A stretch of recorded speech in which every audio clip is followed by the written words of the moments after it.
Ask and you shall receive. Welcome to the Signs as Cheesecakes from the Cheesecake Factory. As always, please follow for more astrology content. Let's get into it. It's going to be roasty as usual. Original cheesecake, aka plain cheesecake, aka the one that started it all, is going to be Virgo. Have you ever seen the inside of a Virgo's bedroom? It's really minimalist, and they love to tell you just how minimalist it is. So of course for them, they're going to need that minimalist cheesecake, aka the boring one.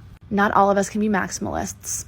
Sorry. Celebration cheesecake is going to be Sagittarius because their whole entire damn life is a pregame. A Sagittarian lives for the celebration. They are the celebration. They bring the celebration. And look at all of these layers. It's all the complicated, scary, and jump to conclusion layers of their personality.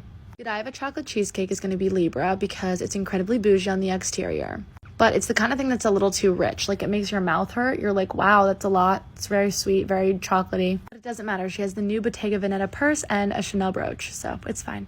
This cheesecake is the embodiment of lust. I dare I say anything else. This cheesecake is Gemini. This cheesecake would fuck you over so hard and not even care that your heart was broken. This cheesecake has 36 personalities and 37 on a Saturday night when they're gonna hit you up late night and hurt your feelings again.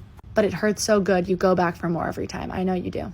The Reese's Peanut Butter Cup cheesecake is going to be Pisces because nobody's ever said they hated a Reese's Peanut Butter Cup unless they vehemently despised it or were severely deathly allergic. Like, nobody hates Pisces unless their experience with them was so awful that they're like, F you. Pisces are just sensitive, just like this cheesecake. Like, if you date one of them, they're always going to cry and you're just going to be like, okay, can you stop crying? It's like, okay. Pumpkin cheesecake, elusive, a mystery, never shows up anywhere. Aquarius.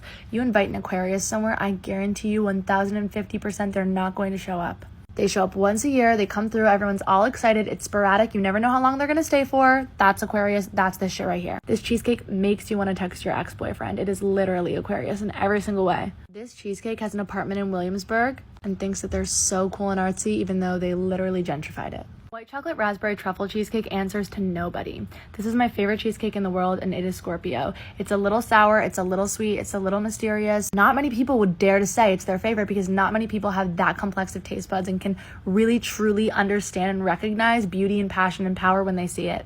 Fresh banana cream cheesecake is Capricorn. It doesn't take many risks. It's not exactly like spicy or flavorful. It kind of just exists. Everyone can handle this. Everyone can palate this. It's a little boring, but like whatever floats your boat. Chocolate tuxedo cream cheesecake is Aries. This cheesecake is stubborn. Every single little thing has to be chocolate tuxedo cream cheesecake's way or the highway, just like Aries. I don't know why, it gives off the same energy. Taurus is the fresh strawberry cheesecake because she's still boring, but she's embellished with the little strawberries because, you know, Taurans tend to be a little bougier. Cancer is caramel pecan because that top part right there, the big chunk, is the sadness, the sentimentality, the tears, and the bottom part is a willingness to kill and cold-hearted bitch mentality. Salted caramel is Leo because she won't calm down or relax ever, and it's really annoying.